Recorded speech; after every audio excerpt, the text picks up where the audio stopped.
Good morning, everyone. My name is Megan Camp, and I'm the chair of the board of the Vermont Council on Rural Development, and I am very pleased to welcome you. We're still coming in through the door to our second annual Community Leadership Summit.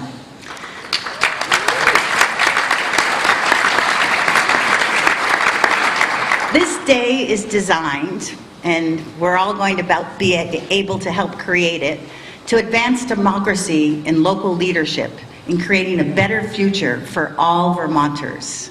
And I want to thank you all for coming here today and bringing your leadership to this shared effort into all our important work together. We're very grateful to be here at Vermont Technical College and very happy that they're hosting us again. And to start our day together, it's my pleasure to introduce the president of Vermont Technical College, Pat Moulton.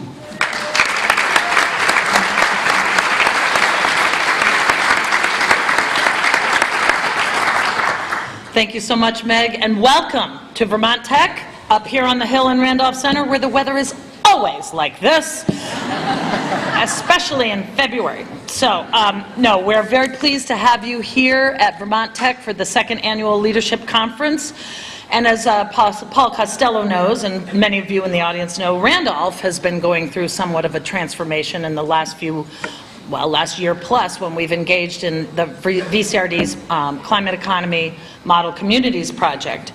And it's due to the work of the local leaders who have stepped up that are making good things happen in this community. Things that would not otherwise have happened without that local leadership. And as today's agenda for states, quote, "In democracy, all citizens are called upon to lead. Local leadership is the key ingredient in building unity, setting direction, and achieving progress. Local leaders make it happen." There are no truer words, and you are the ones who are and will make it happen in your communities. And Paul asked me to talk a little bit about what I think leadership is, given some of the work I've done in my career in economic development and now in higher ed. And I find that a little daunting task, because leaders come in all many shapes and sizes, and how I perceive a good leader may be very different than what others and what you may think of as a good leader. But, you know, I think that's fine, because there really is no one mold for a good leader. But in my opinion, a good leader is motivated to make things better, according to their definition of better. And they are driven by that. And their definition of better may vary, may not agree with your definition of better, but it's what motivates a good leader, in my opinion. And a good leader is willing to listen a lot and consider what they are hearing, amend, alter, change certain parts of their vision to meet the common ground and the community needs.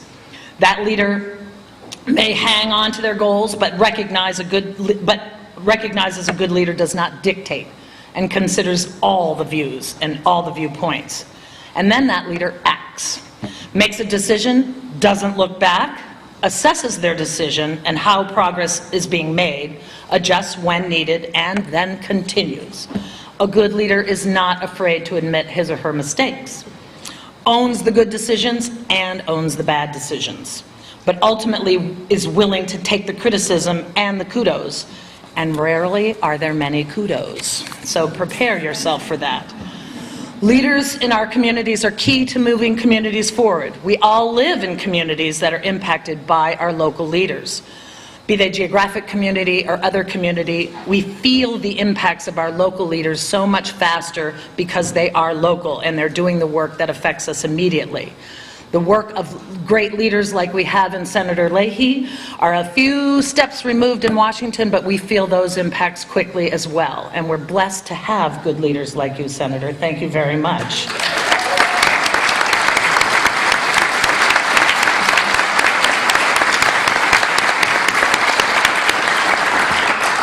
So the work you are doing in communities is so critical, and it would not happen without you. And this brings me to a poem my father, Al Moulton, a longtime government and economic development official here in Vermont, wrote the year I was born. Okay, so it's got a couple years on it. Yes, I know I'm only 25, but anyway. But he was a relatively young leader then. And I think the sentiment remains relevant today, despite what my father's journalism background would tell him about the grammar. But he wrote it after hearing too much of "they need to do something." They're not getting it done. When are they going to act? Things of that nature. So he wrote the following. Well, who is they? Why, they is we. We are the ones who can build our town, and we are the ones who can let it down. We are the ones who can make it grow, or we are the ones who can let it go. It is up to us if our town is going to boom, or we can sit back and seal its doom. Who is they? Well, I'll tell you, we is they, and they is you. You have taken the step by being here today, so thank you for the leadership you provide already in your communities and the leadership you will be providing. Thanks for stepping up, because you are so sorely needed. Have a great day.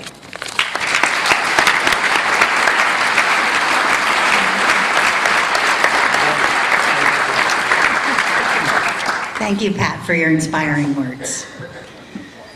Now I have the honor of introducing Senator Patrick Leahy. And there probably isn't an issue or an activity in Vermont or even around the nation or in the world that the senator hasn't touched. From campaigning against landmines to protecting democratic institutions and the health of our environment. He's a champion for Vermont agriculture, child nutrition, and a driving force behind Vermont's leadership in the National Farm to School movement. Here in Vermont, his support is also wide-ranging, from community development and affordable housing to providing resources to combat the opioid problem, to advancing village revitalization.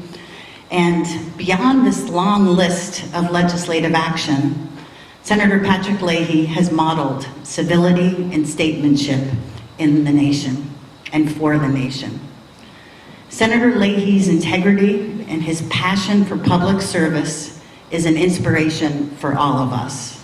And he and Marcel are one of the reasons that we can feel proud to be Vermonters. It's my great honor to introduce America's senior senator, but in Vermont, our beloved Senator Pat Leahy.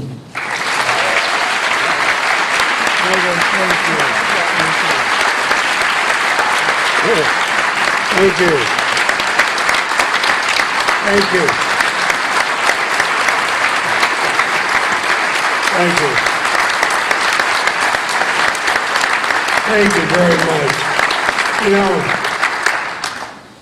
know, Megan, thank you for that wonderful introduction. Usually, Marcel and I are dressed a lot less formally, walking with you and your husband down on the Shelburne Farms and enjoying it, and having our grandkids run around there and enjoy it. But thank you for the introduction, and thank you for both you and your husband for holding on to those Vermont values. And Pat Moulton, we've been here many times together. Your father's poem, of course, I knew your dad quite well, and I can just hear him saying that poem. I could quote some other things he said, but maybe they're probably a little bit too frank. But he's right. It's up to us. And I think I was talking with Paul Costello on the way in. When I think what the Vermont Council on Rural Development is doing, organizing this, I am so happy, and I'm glad to see this is your second one, and it worked the first time. I said, old friends from all over the state here. And as Vermonters, we do have a proud history of leadership, but creativity. We faced challenges, we've overcome them. I remember when we were hit with Hurricane Irene and going around the state the day after the rain had stopped and going into towns that had been devastated and people are already out rebuilding. You're here in this room because you've been identified as leaders. Maybe you've acknowledged that trait within yourself, and for you, taking the lead may come naturally. Others may have been encouraged to be here today. Those who recognize a skill that hasn't yet been tapped. But whether you're a veteran of committees or boards or elective office, or someone new to the fold, This native Vermonter wants to thank you for your willingness to serve Vermont. I look at some of the reports, and some say there's 5 types of leadership. Some say 6 or 7, or maybe they're visionary, charismatic, whatever. Don't try to put it into numbers. Be a leader and make it work. It's really not the number of different kinds of leaderships. It's knowing there's different situations, calling for different approaches. You look at the opportunity shared and presented, and you go with that. You bring people together. And I think that's what's important, especially in a little state like ours. You have to recognize strengths and weaknesses, and then you have to let individuals shine as a member of the team. Not everybody has the same skill set. Everybody has some. Find out what they are and do it, but that means you have to have confidence in yourself and you have to trust those surrounding you. I'm blessed with what I think is the finest Senate staff possible, both here in Vermont, led by John Tracy, who's here, and in Washington by J.P. Dowd, University of Vermont graduate. And I look at these people, I joke that, Kelsey knows what's coming next, but I joke that I'm merely a constitutional impediment to the staff who do it all. But we just had a group of our appropriations staff up here in Vermont meeting with leaders in Vermont, finding out what some of the needs are. And they also found the weather is different in Vermont than the 95-degree weather we've had for a month in Washington. But let's take just one of the needs and challenges. We're facing an opioid epidemic here. I remember when I was Chittenden County State's Attorney, we had drug problems. It's nothing like we face today. And what I hear when Marcel and I are in the grocery store and people come over and say, can we speak to you privately? And it's about a family member. Or maybe them, an opioid problem. And I know what this is doing to families and individuals and communities. I held a series of hearings when I was chairman of the Senate Judiciary Committee throughout Vermont. We asked for ideas, we asked for possible solutions, because I wanted those solutions to bring them back, not as a big urban solution, but what works in a state like ours. And from what I learned from that, last week we were able to announce that the University of Vermont and the University of Vermont Medical Center have been awarded a $6.6 million grant for a center on rural addiction. I wrote that law and got that money because I knew they could reach out and set an example for the rest of the country. It's going to be one of only 3 in the country, but it's going to work on the hub and spoke method we have here. And it is important to me that this center be located in Vermont. If it works as I think it will, then it can be used throughout the rest of the country. The model can. And I pointed out to my fellow members, fellow senators in the Appropriations Committee, this is not a partisan thing. Governor Peter Shumlin, a Democrat, Governor Phil Scott, a Republican, have both publicly acknowledged the challenge of substance abuse and needs to address it. And I applaud Governor Scott for that, and I applaud former Governor Shumlin for doing that. Because when you think about it, it's not political, it's the communities we love, the people we know here in Washington, or in Washington and in Vermont. We have to speak up for them. I will not forget the people who approach us, the grocery store, coming out of church. Even the other day I was pumping gas in the car. These tales, and that's why I look, other than the fact that it's really nice being home, and watching grandkids run across the lawn in our home in Middlesex yesterday, and But I think about, for example, let me tell you another story. I sat around a Vermont farm family's kitchen table, and they were talking to me about organic farming. This was years ago. I didn't know that much about organic farming, so I came back and talked to them, talked to some of the others. And I thought, you know, we ought to be able to do this nationwide.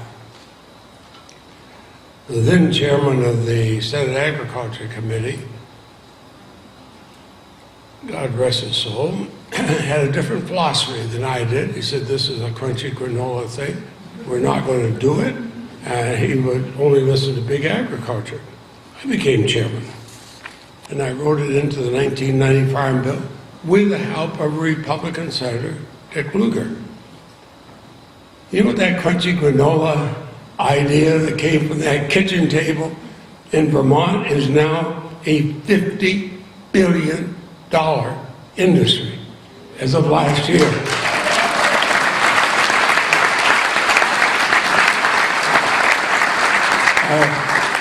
I was telling that story in Washington, and I said what somebody said to me. They said, well, geez, I'm Crow. And the people in Washington looked at me, what is Jesus Crow? Oh, well, you know. But a whole lot of leaders in the organic farm field followed. We could lay down the groundwork, but it took the leaders to do it. So leadership comes in many shapes and styles. Being here today, you're leading. And I applaud you for doing this. You make me proud to be a Vermonter, knowing that you're going to be the leaders in our state. Now look at, you go across all ages here. That's good. We need it. Thank you all very, very much.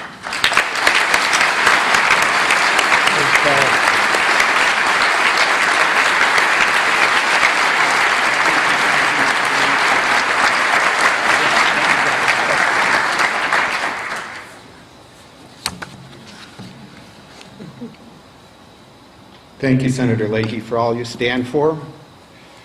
You make us proud, for your statesmanship, for your integrity, for your leadership for rural America. The National Rural Development Partnership gave Senator Leahy their Champion of Rural America award several years ago. We're deeply proud to have you as our senator, and thank you so much for everything you do for us as a council and for all the communities we serve. So thank you, Senator.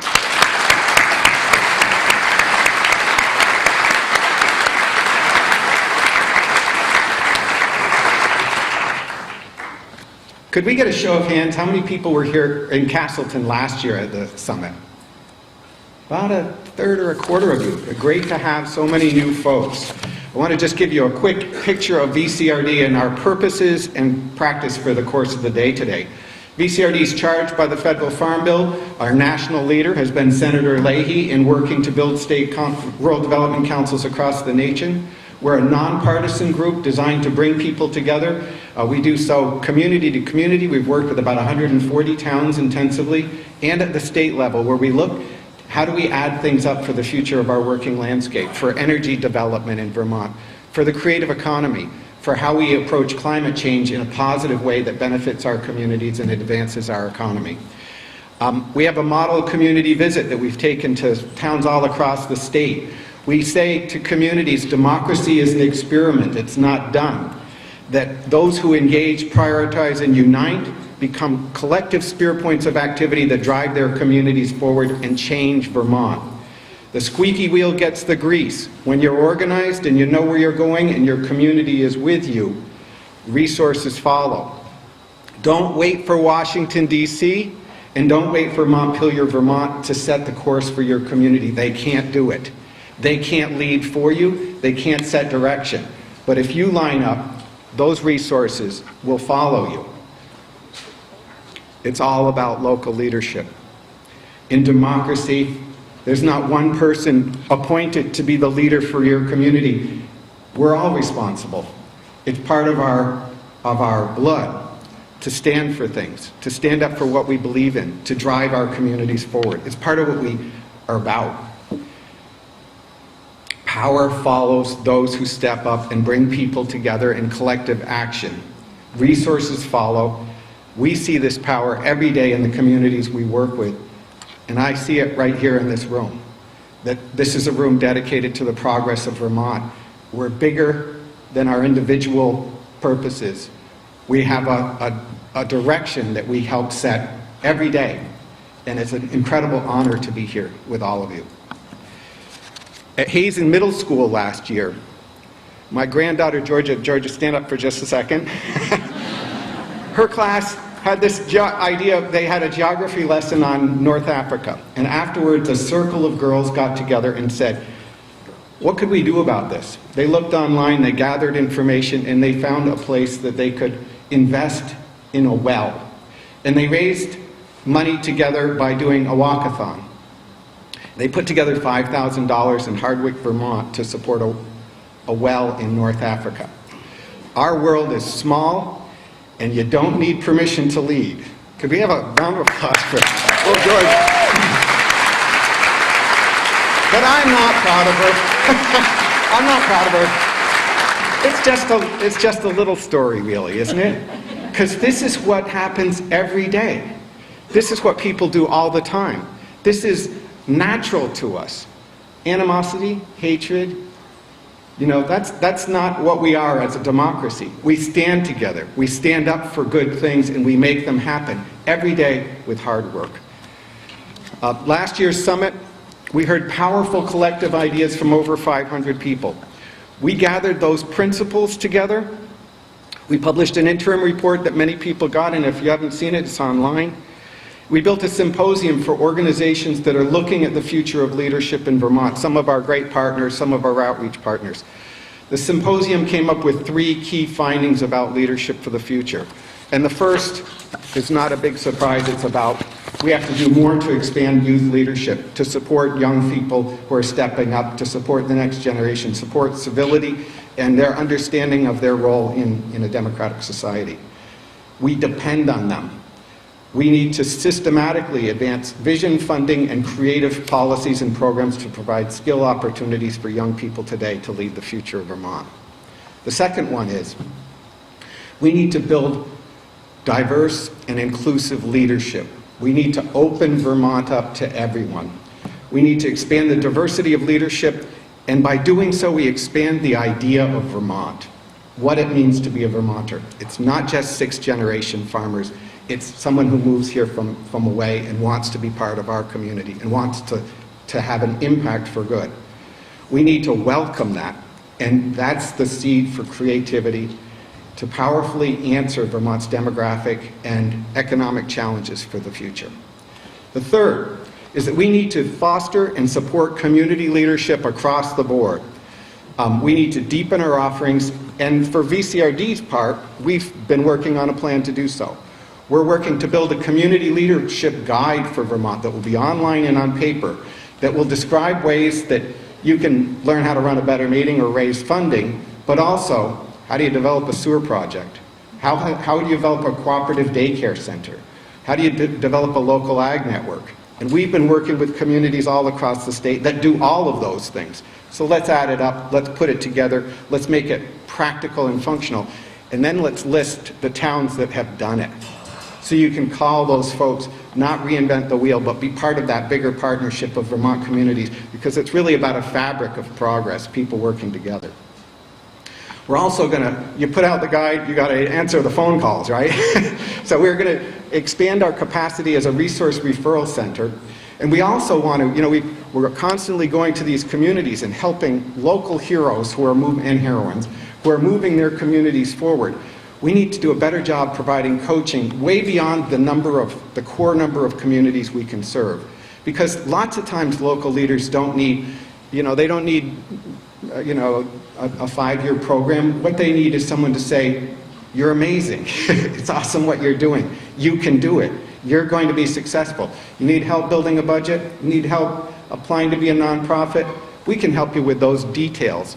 But it's all about recognizing and supporting the talents and creativity of those people. So we're excited about doing that. And we're really proud to do it with so many partners, many of whom are part of the of the leadership fair up front here. So check out what they offer. There's a lot of great program offerings, and all these folks are doing great work for the future of Vermont. For us, leadership is less an embodied power, privilege, or position. It's all about action. There's nothing wrong with doing things for your own benefit, but leadership is by definition dedicated to something greater: common benefit, mutuality, an ideal of freedom and justice, a driving unity, a collective priority. In this life, our challenges are what make our lives meaningful. And interesting, too. And they give us the opportunity to actualize the best of ourselves and the best of human nature in working with others for the common good.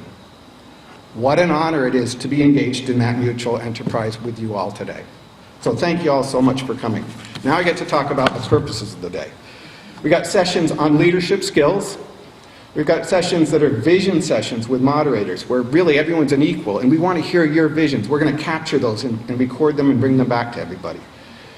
Then there's places where we have projects that have been driven successfully forward that we want to learn from those key leaders. We're going to have an opportunity to do that.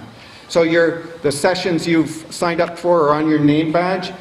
You want to get there early. Some are overbooked. If you can't get a seat, go on to another session. But let's be efficient about the day so we can move through everything. Please come back at the end of the day. Governor Scott is going to be with us to close the day. And we're going to have a big ice cream social we got tubs and tubs of Ben & Jerry's ice cream with some celebrity scoopers, and we've got to eat it all up because we can't take it, we can't leave it in the sun. I want to just really quickly touch on our sponsors. You'll see there's a list of them in the back. We deeply appreciate that our businesses in Vermont are on the line for this kind of work and have your back. They're supportive of local leadership throughout the state. And those include our diamond level sponsors, National Life Charitable Foundation and National Life Group.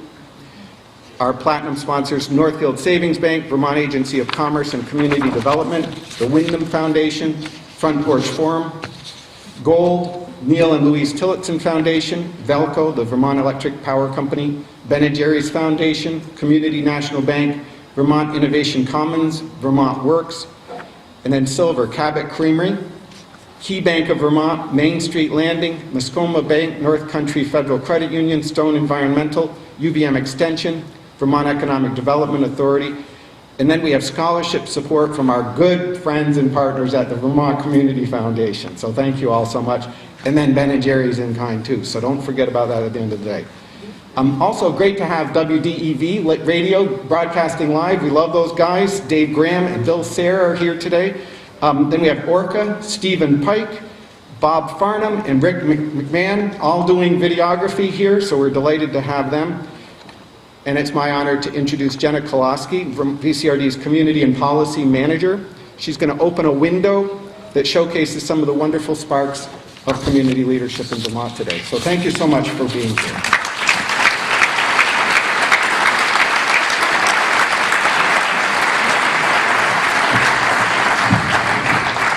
Thanks, Paul, and thanks so much to all of you. So I'm Jenna Koloski, Community and Policy Manager with VCRD, and I'll be hosting our Community Leadership Showcase. So I get the opportunity to introduce you to all of these wonderful leaders sitting up here, but I first actually wanted to quickly talk about all of you.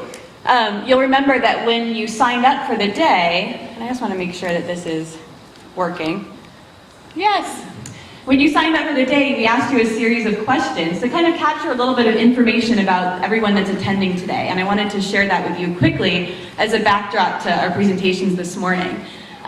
So we have attendees here from every single county in the state. And it was really exciting to look at the registrants and see the kind of diversity of folks attending and the breadth of interest and things that you're involved in your community.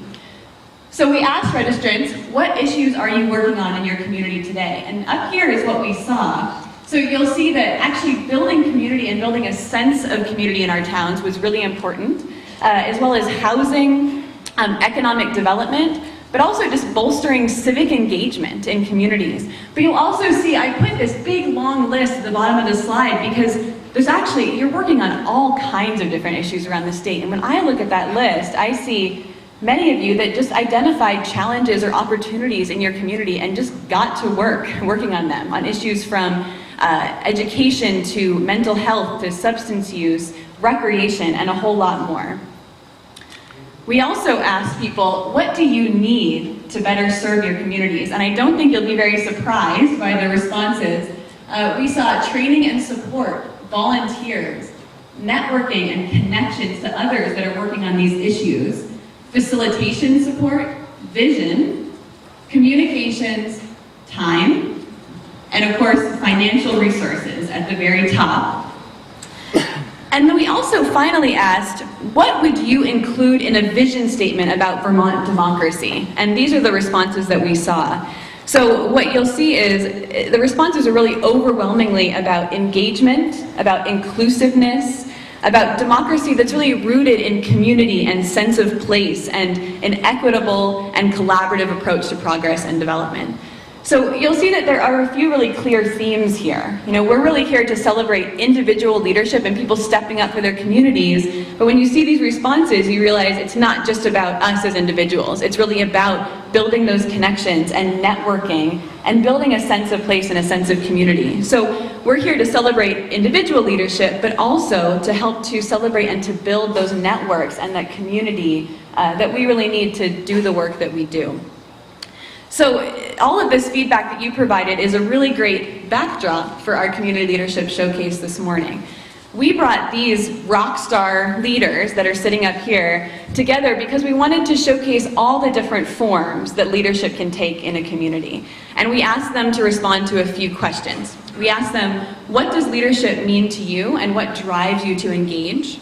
Why or how is personal, individual, and community leadership important to the future of Vermont and to our communities? And are there ways that we can better support and engage others in leadership in Vermont?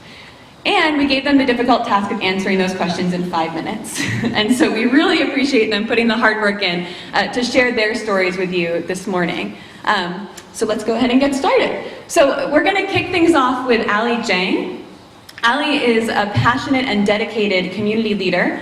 He works directly with families in Burlington, especially those from different socioeconomic and cultural backgrounds, and he was elected to serve on Burlington City Council. And his work, both on the City Council and professional work, really gives a voice to immigrant families in Burlington and offers them confidence and opportunity to connect into their communities. So I'll let Ali share your story. Thanks so much. Thank you.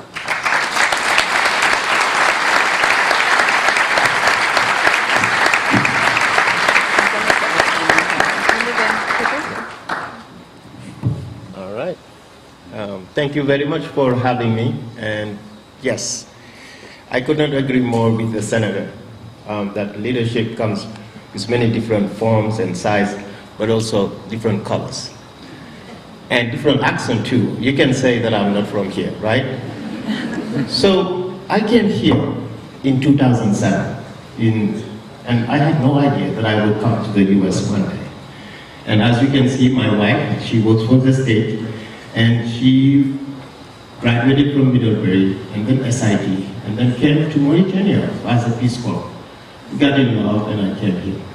And when I came, did not like it at all. No, because Vermont was so weird.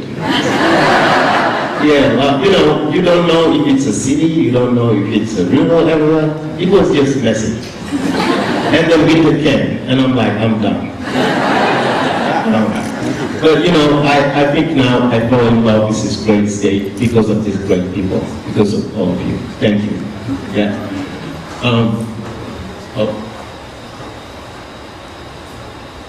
Is it going backwards?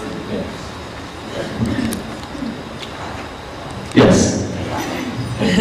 And to me, leadership is definitely, like all of you, it's showing up in your local communities, in your schools, in your rural areas, wherever people gather, you have to show up. Leadership, fundamental, is about showing up, getting involved, and having the ability to identify community gaps.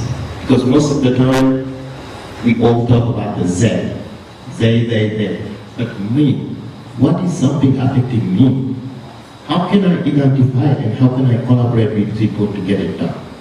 That's leadership, and that's what we need to do, to collaborate. No one can do it alone, and nobody's coming. Nobody. It's us, and we have to get it done by ourselves. As I said, let's keep Vermont weird. Keep our values intact. We value community, we value hard work, we value support. If we leave those, we lost. Let's keep them intact. And also, leadership is not about developing your own, but making sure that you put the seed in others that never thought themselves as leaders. Let's make sure we support other people and build their leadership. I was the founder and manager of Burlington School District Parent University, which is an educational program for parents of students in the school district. Many people, when I first brought the idea, I received so many pushbacks, so many, for 2-3 years, until they accepted the pilot. You have to stay, keep what you believe in, and move forward. I see my assistant here. Sydney, she's right here, and nobody believed in this. And now parent universities have over 70 community partners that work with us to empower parents as equal partners in their children's education. Thank you.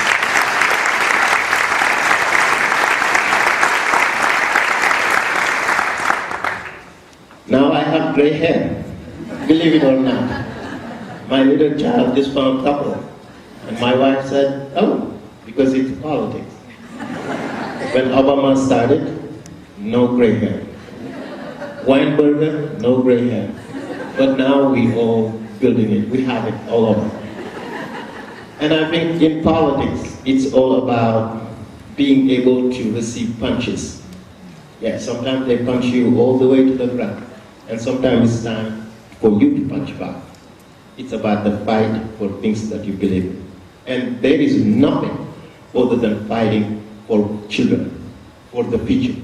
The reason why I support the resolution that will be introduced tonight at the Burlington at the Burlington City Council around opposing the basing of the F-35. The senator is not here. Please give me a round of applause if you believe in that. Representation matters. We cannot make decisions for people that we don't understand. We don't understand their values, what they value. We have to recreate the table in making sure we are inclusive. People's voices matter. And I'm glad that I'm the only black person from Africa who is representing over 4,000 people in Burlington. Thank you for voting for me. If you are in Burlington. 5 minutes, I think I did it. Thank you so much for sharing.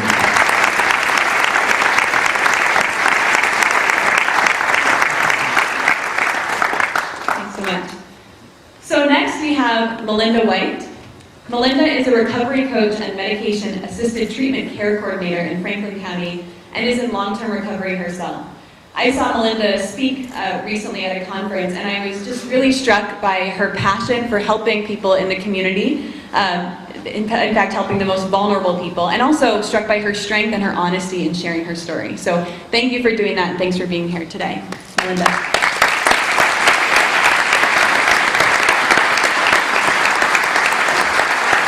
Good morning. So my name is Melinda White. First and foremost, I am a person in long-term recovery. What that means to me is that I haven't had to use a mood or a mind-altering substance since December 28, 2011.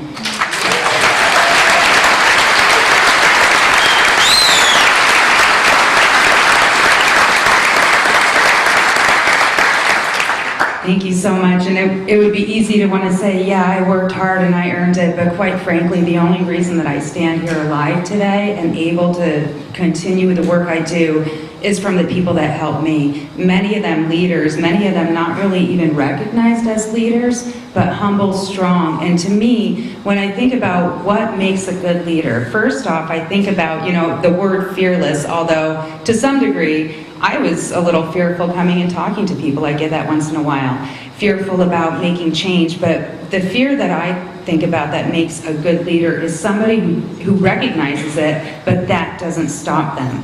And in a world right now that is broken with addiction, there's a lot of trails that need to be broken. We've started breaking trail in Vermont, which is so exciting, and I continue to travel and meet with other people from other states who love the hub and spoke model. Our recovery movement is beautiful, but there's so much more work to do, and it can be easy to say, well, we don't want to try this because we don't really know if it's going to work.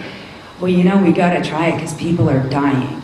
And to me, that's what has given me strength to want to press forward, is to remember, why is it that we need to pull together and be strong and keep pushing? Because we're not trying to sell vacuum cleaners where I work. We're trying to save lives, one at a time. We're trying to save families. So to me, pressing through, courage is not the absence of fear, but it's pushing forward even when you feel fearful. So for me, a good leader is somebody who has a lot of courage. Another thing that I think of is, to me, a beautiful leader is somebody who doesn't have that focus of wanting to be the best in the world, but wants to be the best for the world, who has a strength-based approach, who wants to love. And that was another thing when I was thinking about what's a good quality of a leader. The word love kept coming to me. And I don't mean love as in like that warm, fuzzy emotion we get for our loved ones and people we care about, but love as in that action. For the stranger that I don't know, but if I see them suffering, I stand over and I give them a hand. Love is buying lunch for somebody who is homeless on the corner and trying to set it down in a way that they won't even see where it came from. Love is paying it forward at getting Dunkin' Donuts, getting coffee at restaurants. To me, that is a good leader. Somebody who is willing to make positive change, help and love others, but doesn't necessarily really want their face to be seen in all of it. Because at the end of the day, for me, it's not about me. There's a mission. I believe the only reason I'm alive, after having gone through a number of residential programs, detox. I went to Philadelphia Teen Challenge. Don't let the name deceive you, it was actually an adult program. I went when I was 30 years old for 13 months to a residential program in Philadelphia, and still needed another stay at a treatment center after that in 2011. But I guess the point that I get to is that, I'm going to try to get well and when I was in treatment, I never thought I didn't think I was going to live to see 35, much less, I heard the comment about gray hair, well, I'm 40. I didn't think I was going to see that, and yet why is it? Well, it's because there's so many strong leaders that are examples to me, and again, I guess the biggest thing that I can say for a leader is lead by example. I don't encourage new people that are struggling with addiction to go to meetings and call a sponsor and get into a clinic, get a counselor, all these different things. I'm not going to encourage them to do those things if those weren't things that I wasn't willing to do myself. And then to exercise, to eat right. I'm an ice cream fanatic. When I heard about the Ben & Jerry's, I was like, yeah, I'm in the right place today, baby. But it's like, that being said, balance. If I really want to try to encourage people new in recovery to grow into strong leaders, I have to make sure that there's no blind spots, and no matter where they see me, whether it's in a recovery room, whether it's at the grocery store, whether it's at the church I play at, whether it's at a ball game, I need to be an example and make sure that I never say or do anything that would take away from the credibility of being a person in recovery. So I think I got my 5 minutes. Thank you all so much for this blessed opportunity.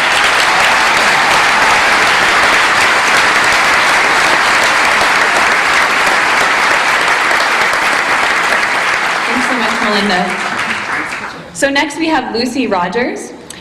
Lucy was elected to the Vermont House of Representatives shortly after graduating from UVM. She represents her hometown of Waterville and Cambridge, and is actually the first woman to hold that seat since 1926. We're so impressed by Lucy's dedication to her community and her drive to return to her hometown and take on a leadership role. So thanks so much for being here, Lucy.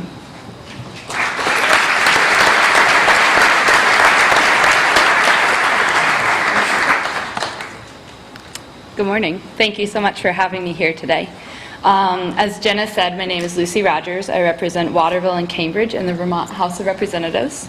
and I was elected this last November, which was 6 months after I graduated from the University of Vermont.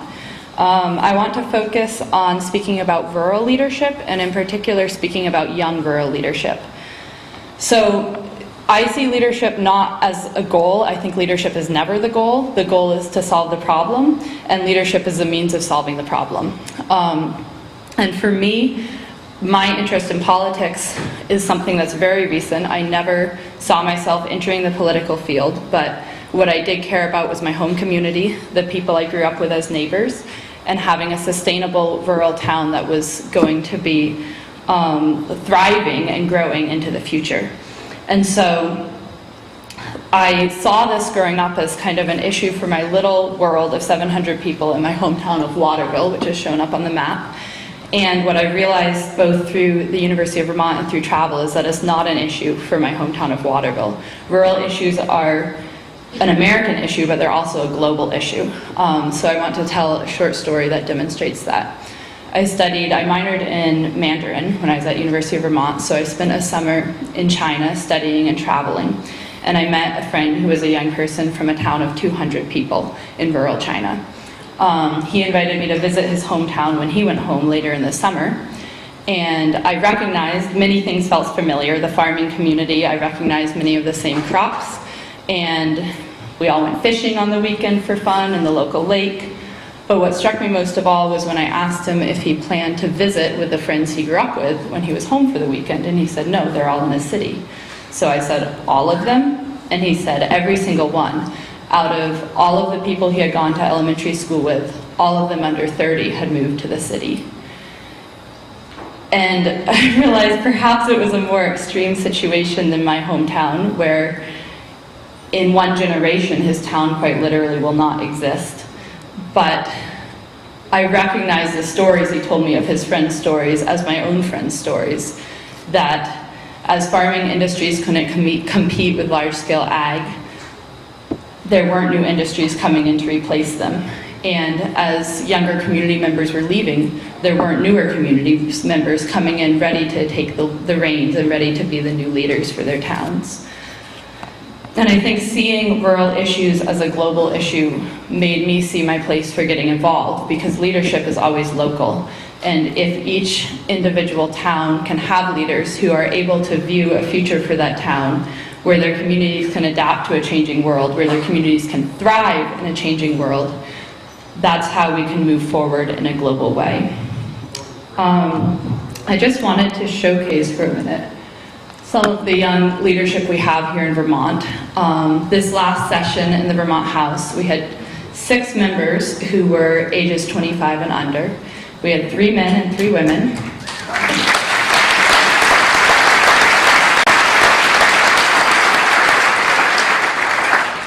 We had 3 men and 3 women. We have 2 Republicans, an independent, and 3 Democrats. We span the state geographically. We span across the political spectrum, and we span across policy interest areas, representing 5 committees with the 6 of us. The one thing that all 6 of us have in common is that we all represent our home districts, and we all represent rural districts. And so I think what this shows is that with the challenges we have for young people in rural areas, those who are choosing to stay are deeply invested in their communities, are invested in envisioning a new future for their communities, and are willing to think creatively and willing to think boldly about what that new future will hold. I think the greatest irony in thinking about the future of rural communities is that the very same forces of technology, of communication, of transportation that make it difficult to remain in a rural community are also the same forces that show a hopeful future for a rural community. As a young person, I no longer have to think that I'm making a choice between the rural community I love and staying connected to the world, between the rural community I love and being engaged in global issues. And I think in order to have this bold, creative thinking and this new vision, what we need to remember is that we can't fear giving up the past. And I think that this concern of losing what we love about the past of our community often prevents us from going forward. But what I would leave you with is the thought that we cannot hold on to what we love about the past unless we think boldly about the future. Thanks.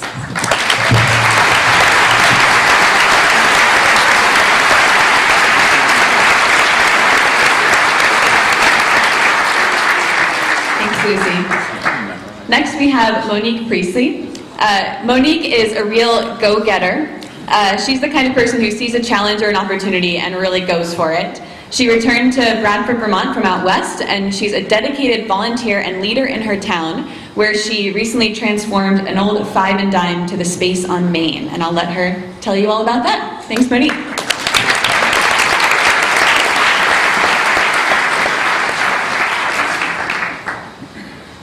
Hi, everybody. This weekend,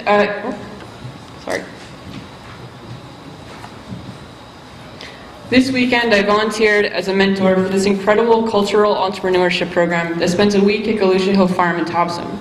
It is hands down the most impressive program that I've ever seen in action.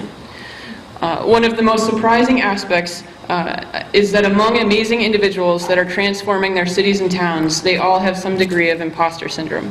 I feel imposter syndrome deeply every day. I am someone who will show up, dive into the work, ask questions, and figure things out along the way. In many ways, I don't know what the hell I'm doing, but I love the challenge of figuring it out, especially when it impacts others. I feel failure when I don't anticipate every little thing. Some may just call that learning. I'm a learner that goes all in. In late 2016, our main street was suffering. One of our key businesses, a department store, had gone out of business. Across the street, a global oil company bought out a family business that spanned the block and said they'd keep everything the same, and left town as soon as the papers were signed. I was on 15 or so boards at the time, and every single meeting was discussing what we were going to do. My remote full-time job was in Seattle, and I was starting to view it as an escape route. I went to one of our business association socials. The depression was palpable. Previously, I had told a few close friends of an idea I had to create a multi-purpose space. Most people smiled, but blew it off. I myself considered a retirement goal. A mentor of mine came up to me at the gathering and said, "I think it's time to share your idea." There was instant buzz, more drinks were ordered, and we sat around talking excitedly. I went straight to my friend Sam's house. I didn't have any money, and I didn't have any idea how to pull this off. He said, "You just helped me start a nonprofit. You know that's a possibility." I decided I would see if there's any interest in a shared space, what people might pay, and what they might use it for. I left Sam's, sent out a survey, and Googled how to start a nonprofit. In 48 hours, I received 85 responses of people who had critical need for what I was suggesting. I met with each of them one by one, which led to further coffee dates and dinners with their friends and family. By the time we opened our doors, I had talked to 300 or so people and based everything from furniture to floor plans on those conversations. I spent the first half of the year raising $100,000 in startup funds. I received a lot of help and an amazing board to advise me. I had people reviewing documents, listening to my pitch, making email introductions, donating money, giving advice. People like Paul Costello and Ted Brady opened doors and knocked down walls that I had been banging my head against for months. The Vermont Community Foundation, Jack and Dorothy Byrne, and building owners Vin and Angela Wendell, and many others made investments that made everything possible. I realized very quickly that every effort that I had ever volunteered for, every networking dinner I had ever gone to, and everyone in my circle had opened up an entire world in the state of Vermont that I hadn't dreamt was there. And more than anything, it made me feel incredibly proud to be a Vermonter, to live among strong people who can really pull together. We opened in mid-October as a community-based co-working maker, conference, event, and gallery space. Our year-end goals were to have 25 monthly members and to serve 1,000 people. In 10 months, we were at 33 members and have served 5,000 people.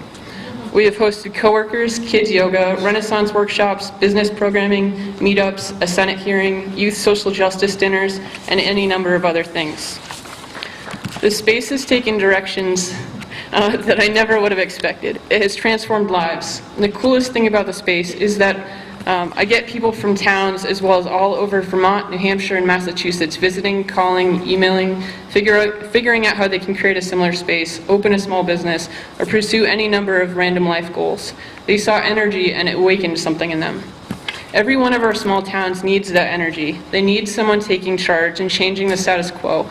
Current leadership needs to mentor, listen to new ideas, and when the time comes, nudge people to step up. We need to invest in creativity, collaboration, and an atmosphere that encourages someone to take a chance. There are so many efforts that happen behind the scenes in small towns, and then if that energy and spirit dies, the Vermont we know will cease to exist. There's power in community, in small town grit, and in good old New Englander ingenuity. We have so much potential to do amazing things. Every single person in this room is a part of that. I know it doesn't always feel that way. It sometimes gets lonely to care, to show up, but hang in there. Even in those moments when you don't feel like you know what the hell you're doing. At some critical moment, all the dots will connect and all of your work will make sense. Your potential for impact is very real.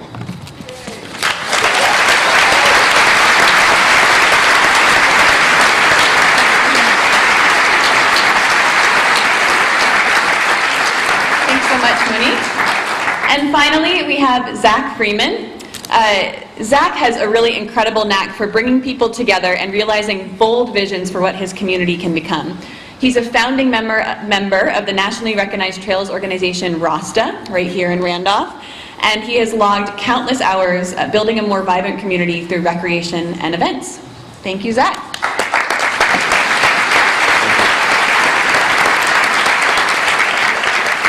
We need to raise this up a little bit. Great. Well, thank you, Paul and Jenna and VCRD and VETC for hosting this amazing day. I stand before you humbled by this opportunity to share the story about RASTA and creating a more vibrant community here in our hometown. I was born and raised right here in the Randolph area. Yep, I can turn on an accent too to prove it. My profound love for this community and deep roots in Vermont are at the core of who I am today. I was grateful, though, to have a long stint out west exploring, skiing, mountain biking, and traveling. And all of these experiences had a major impact on my life. I returned home, as many Vermonters do, to build their house, to raise a family, get married, and engage in my community. Vermont is like no other place, and my mom describes it to a T. Vermont is like wrapping a warm blanket around you fresh out of the dryer, and it truly is. Fast forward to 2014, when we, a passionate group of skiers, bikers, and outdoor recreationalists, imagined our rural communities with a more abundance of recreational opportunities. Out of that formed RASTA, the Rochester-Randolph Area Sports Trails Alliance. We collectively advocate for human-powered recreation, sustainable trail building and use, economic development, and a strong community value. Our vision is unique, as one of our major projects with the U.S. Forest Service proved to be historic. The Breakthrough Backcountry Ski Project in Brandon Gap is in the Green Mountain National Forest, and is the first time the U.S. Forest Service has ever approved a backcountry ski project like its kind.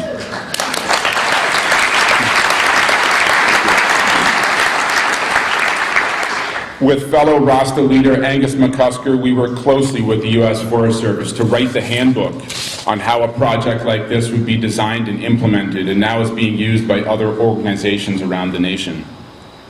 Building upon that success, we dug in deep and started to enhance our local trail networks while building a stronger outdoor culture in our backyard. The magnitude of these projects, combined with recent State of Vermont VORAC win, thank you, Governor Scott, has cemented RASTA as a leader in the outdoor recreation world. After devoting countless volunteer hours with RASTA, I followed my heart, I dug in and created more and truly engaged in a higher level to give back to my community. Just over a year ago, I was grateful to carve out a new position, the RASTA Trails and Recreation Economic Director, or TRED. Creating more opportunity and vibrancy while enhancing our outdoor assets was the goal. A true dream job. This inspired me to launch events like the Braintree Bluegrass Brunch, the Braintree 357 gravel bike race, and other small community-focused events that showcased RASTA's initiatives. At the same time last year, VCRD launched their community visit here in Randolph, which I fully engaged in, and that process helped shape this new chapter in my life. Today, myself, along with good friend and local visionary Paul Ray, excuse me, are renovating a historic 1850 timber frame building in downtown Randolph. It's right on Main Street. In that space, we'll host a bike shop along with the much-anticipated RASTA Outdoor Trail Hub. This Trail Hub will be the center for our trail information and then also a platform for statewide trail info, Green Mountain Trail, Long Trail, and all of the other clubs in the state through VIMBA. The renovation of this old building has truly lifted the community spirits and shined a light on where Randolph is going. Vision, commitment, and passion, and a true love of community is what truly drives me. I was raised to be open and accepting, gathering inspiration throughout my life, and to that I thank my parents who are here in the crowd today. My hope is that someday I too will inspire others to follow their passion and create their own future. In closing, I'd like to read a blessing that a dear friend and local leader, Morgan Easton, shared with me in a turbulent time between two leaders trying to see eye to eye. It's entitled "For a Leader" by Irish author, poet, and philosopher John O'Donohue in his book, Bless the Space Between Us. This blessing speaks to the true essence of a leader and calls out that leadership is both a choice and a practice, a way of living, not a position or a title. For a Leader by John O'Donohue. May you have the grace and wisdom to act kindly, learning to distinguish between what is personal and what is not. May you be hospitable to criticism. May you never put yourself at the center of things. May you act not from arrogance, but out of service. May you work on yourself, building up and refining the ways of your mind. May those who work for you know you see and respect them. May you learn to cultivate the art of presence in order to engage with those who meet you. When someone fails or disappoints you, may the graciousness which you engage be their stairway to renewal and refinement. May you treasure the gifts of the mind through reading and creative thinking so that you can continue as a servant of the frontier where the new will draw its enrichment from the old, and may you never become a functionary. May you know the wisdom of deep listening, the healing of wholesome words, the encouragement of the appreciative gaze, the decorum of held dignity, and the springtime edge of oblique question. May you have the mind that loves frontiers so that you can evoke the bright fields that lie beyond the view of the regular eye. May you have good friends to mirror your blind spots, and may leadership be a true adventure of growth. For that, thank you very much.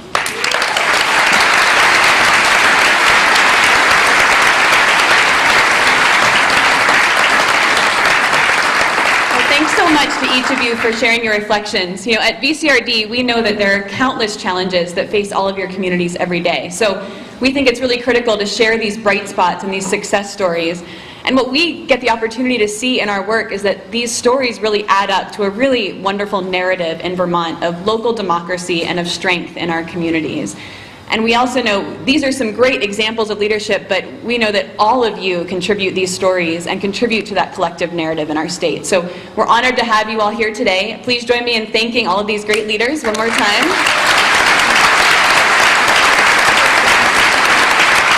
And I'll pass it on to Paul and Ted for the VCRD Leadership Awards.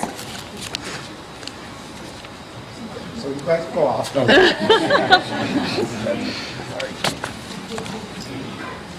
Doesn't it make you love Vermont more?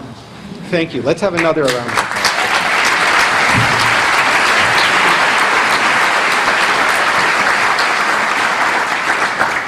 So leaders galvanize others and catalyze projects.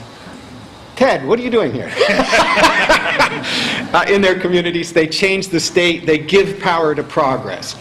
Today we're really excited to recognize two key leaders who each in their own way have exemplified this dedication to community and rural development. It's my pleasure to introduce Ted Brady, Chair Emeritus from VCRD, Deputy Secretary of the Agency of Commerce, and creative dynamic leader for Vermont today and the future, to help award the 2019 Community Leadership Awards.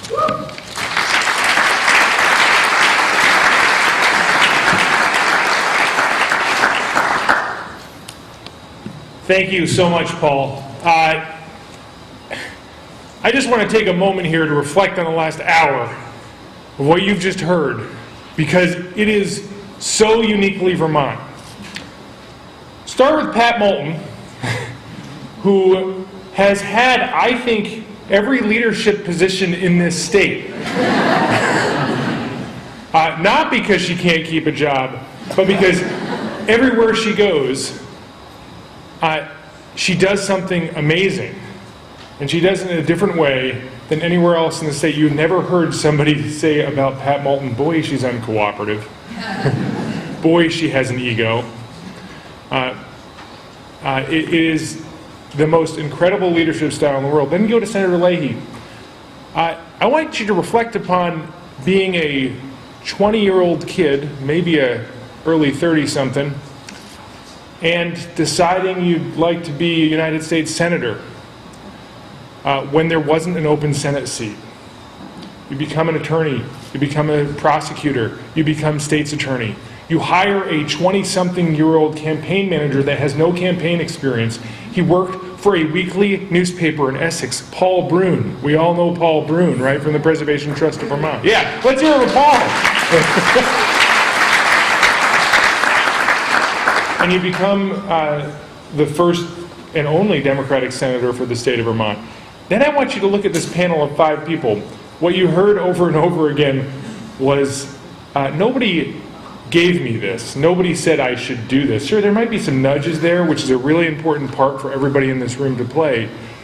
But they had the confidence, they had the vision, and they just said, as Monique's shirt so interestingly says, maybe I should get off the couch, right, Monique? Also, a unique Vermont story. I don't know their backgrounds. I don't know the 5 of them all that well.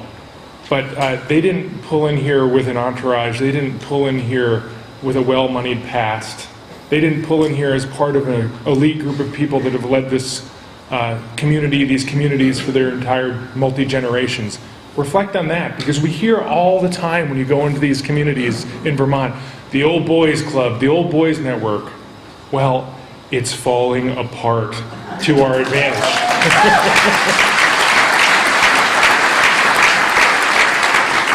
So I have the great honor of actually doing what Paul told me to do instead of just talking, which is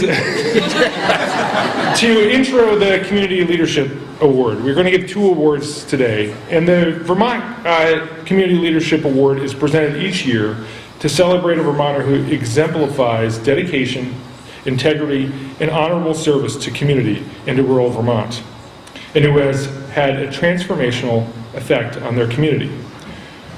We present the award to highlight the work of community heroes who epitomize the best of local community service. And here's a really key part of this award, and they do it as volunteers. They get paid nothing to show up. They get absolutely no free time to do this. They make that time. As Paul often quotes, you want something to get done, ask a busy person. Yeah. These are busy people that have received this award. They're not paid employees, they're not elected officials, and their work has made their communities a better place. I met this year's recipient for the first time on a community visit to the great town of Craftsbury. And this year's recipient is Emily Maclure of Craftsbury.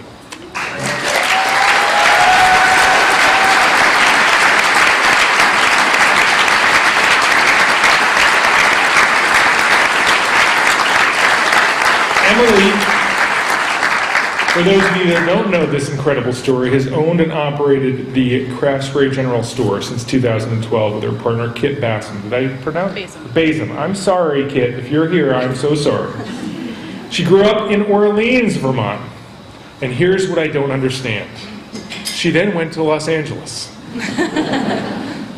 to be an event organizer. I had trouble seeing Los Angeles, but I trust it actually happened. Why would you lie?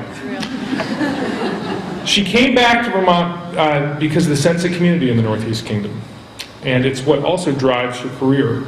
You can see that in action everywhere she goes. Emily builds community through food and fun, along with positive energy and her can-do spirit.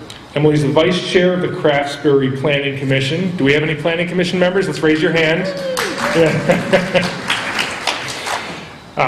And she's on the board of the Center and Agricultural Economy Board and has one of the proud hosts of the annual Craftsbury Block Party. Anybody gone to the block party? Craftsbury takes to the streets in the massive meal and party. You should check it out.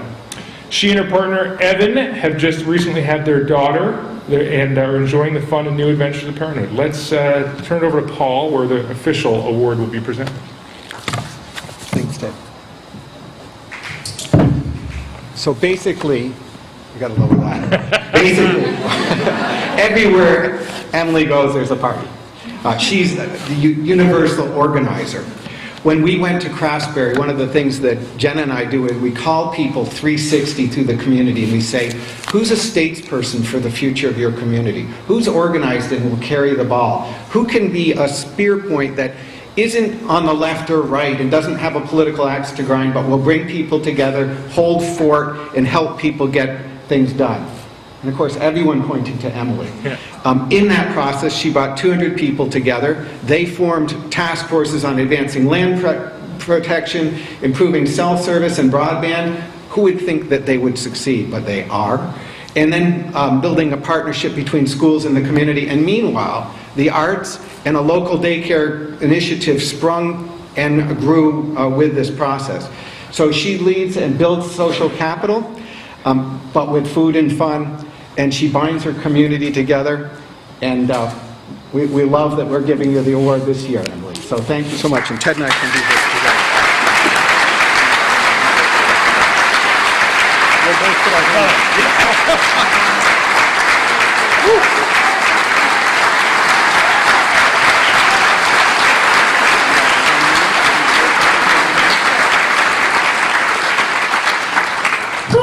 Geesh.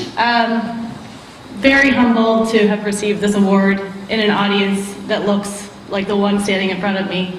My friend Sarah Waring, my good friend Linda Ramsdale, so many folks that I know also contribute so much to their communities. And, I think the one thing that I take away from hearing all the speakers earlier today is that our small state thrives on our small communities, which thrives on volunteerism and local leadership, and that we all have to rally, and this room is full of people who are trying to bring our state to the next level. And I'm so grateful to live here and to be sitting in that warm blanket of Vermont. So thank you all for all you do, and it's not convenient and it's not easy, but it's necessary to make our state a better place and our local communities, and go Vermont. Thank you.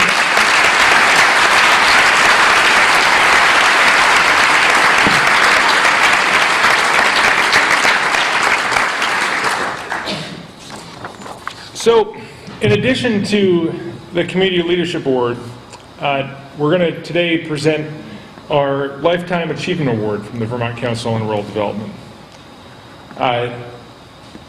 Over the last few years, we've recognized a Vermonter who's dedicated their life and career to the community and to the communities throughout the state.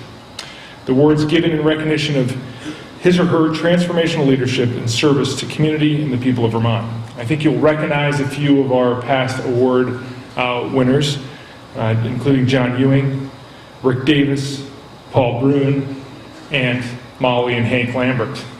Any of them with us today? Haven't seen Molly. She's everywhere though, so she'll show up somewhere. So this year we're excited to recognize somebody who has led for many decades in not only their position where they serve, but also as just a mentor and leader to many people in many different communities, and that's Gus Seelig. We can hear for Gus.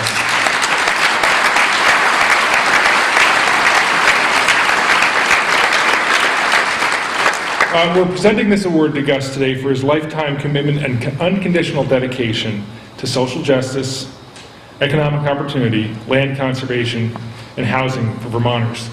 Has anybody here not heard Gus speak before? Yeah, it's Gus. Look around. There's one or two.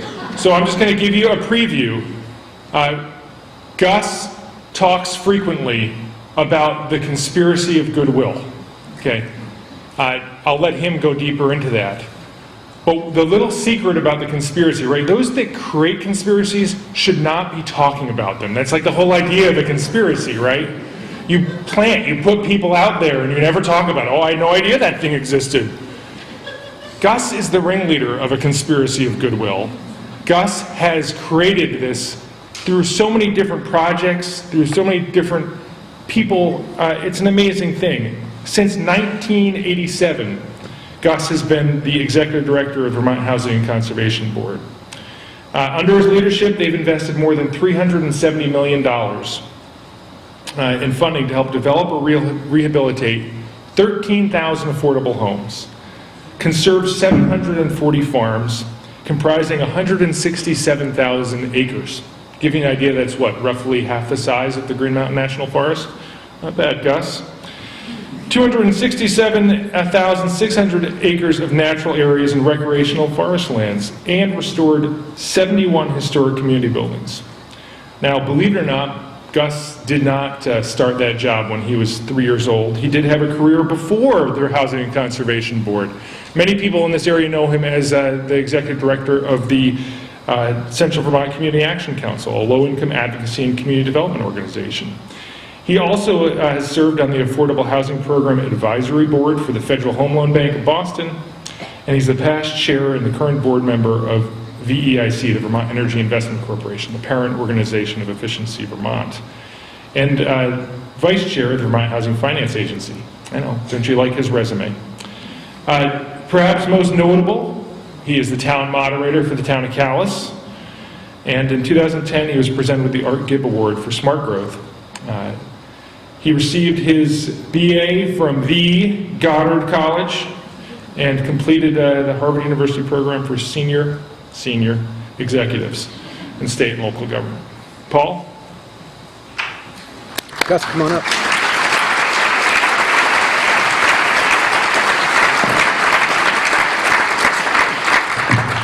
That's a lot of history, Gus. A lot of accomplishment. William James called building a peaceful, humane, and fair community in the modern age the moral equivalent of war. And I know, and you know, and we all know, that for Gus, the war on poverty is never over. It's not something we are complacent about. In his way, Gus embodies for so many of us the best of our ideals as Vermonters. Conservation of the land married to strong town centers, and housing with dignity for all members of our society. We're going to hear from Gus about his sense of justice and all that. We always do. But it takes more than idealism to frame and lead VHCB. It's more than good spirit to convince governors of both parties, legislators, the feds, all of his partners, to pour hundreds of millions of dollars through that entity to serve communities.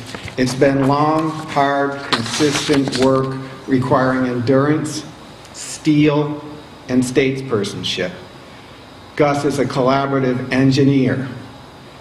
He's a champion, a peerless champion of the people, buildings, and land of Vermont. Thank you, Gus, for all you've done.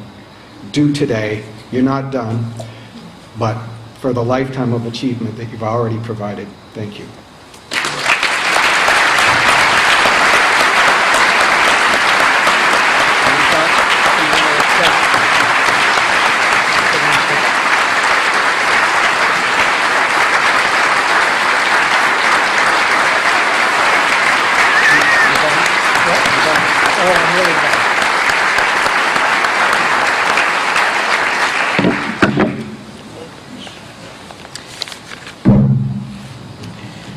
Paul, thank you. Ted, thank you so much.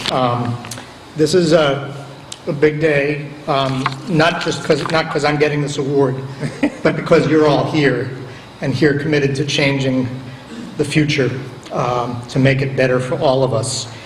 Every day I've spent with the council and with Paul Costello has been a great day that's deeply moved me, enriched the work we do. So thank you to the council and for your great work. It's been just tremendous all over the state.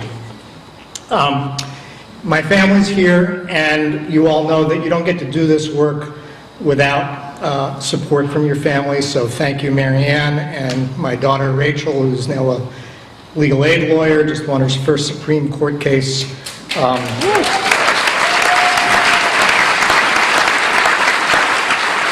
Individual recognition is really nice, but it's also really awkward because none of us do this work alone.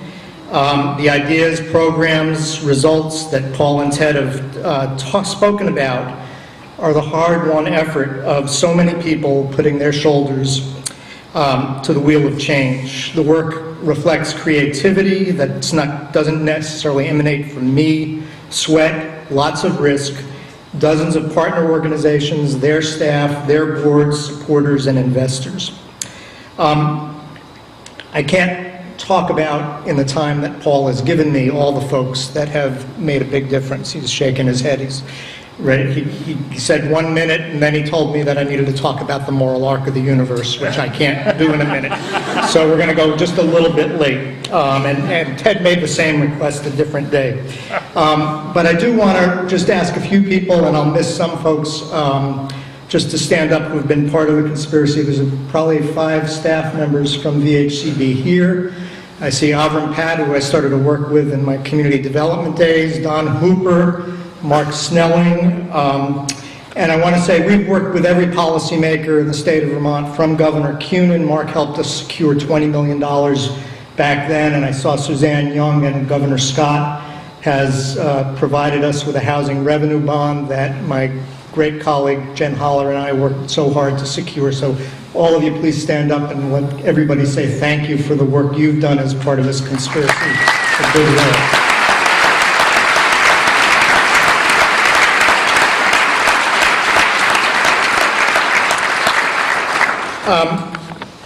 Both Paul and Ted, as I said, asked me to talk about the moral arc of the universe. When I got the sense of what this gathering would be, there's actually 2 speeches I've come across from when I was a kid in the 60s, and I was a kid then. When I met Ted, and in fact, when I met the senator, we both had heads of hair, so things were a little different. The other speech is one that Bobby Kennedy gave when he went to South Africa in 1966, called the Ripples of Hope speech, and an implorement that young people needed to lead. And it's beautiful, and I suggest it to you, but I won't quote from it today. But talking about the moral arc is important because we are in such a dark time, and I know I don't want to depress anybody, but between family separation, children in cages, the most recent and continuing mass shootings, denial of scientific fact for short-term profit, growing income inequality. And when I started my work at Community Action, we did not have, because we did not need a system to serve the homeless, because basically in the late 70s, Vermonters were not homeless. We can get back to that. Defining people as other than us and demonizing them for their desire for freedom and a better life. And I say to you that 80 years ago this month, as a 6-year-old, my mom arrived here from Hungary in 1939.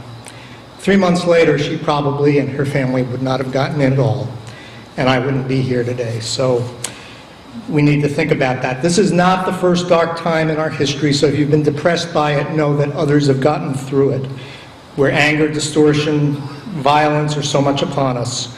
And so each of us is challenged, and I think everyone is here today to be hopeful and to create hope and to create change for your colleagues, for your neighbors, for your families. And in doing that, you're defining our state motto of what freedom and unity truly means.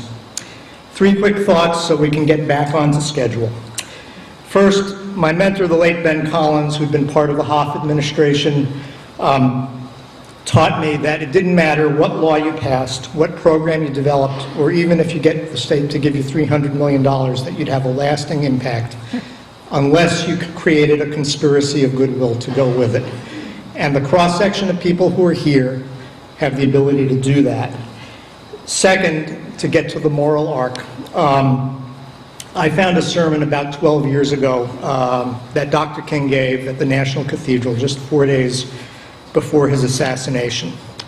He was under great stress at that point in his career. He'd broken with Lyndon Johnson on the war in Vietnam. Lots of criticism of him from some people that he moved too slow, nonviolence was no longer in with some folks. Lots and lots of criticism. There are great meditations in that speech on poverty, on racism, on the war, on the need for human dignity and freedom. There's also a meditation on time. Dr. King was constantly asked to slow down, to be patient, to wait for change.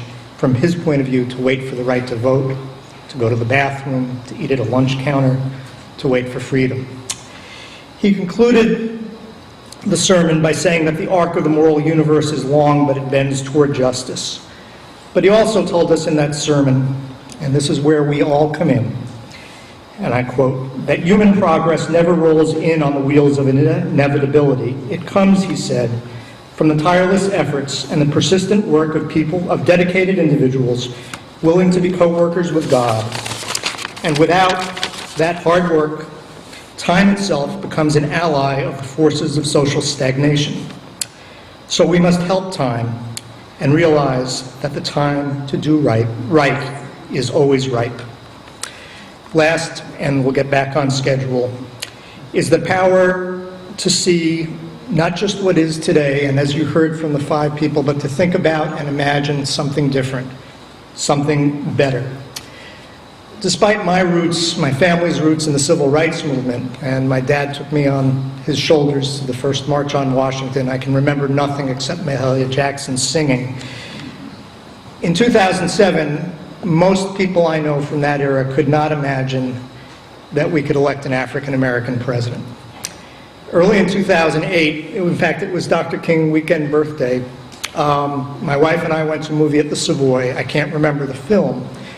But on the ride home, we turned the radio on. It was American Roots, and the last song of the evening was Sam Cooke's A Change Is Gonna Come, recorded in 1962, 40-some years earlier. And from that cry, that wail, that demand for change, I thought for the first time that maybe this could be different, that America was ready for change. And I believe that we will again be ready for change. So in the days ahead, I'm pleased to be among all of you, bending the moral arc, building goodwill, seeking justice, stirring ripples of hope. I thank you for this recognition. I thank the council, and I thank everyone here for the good work that you're going to talk about doing today and that you'll be doing in the years ahead. Thanks so much.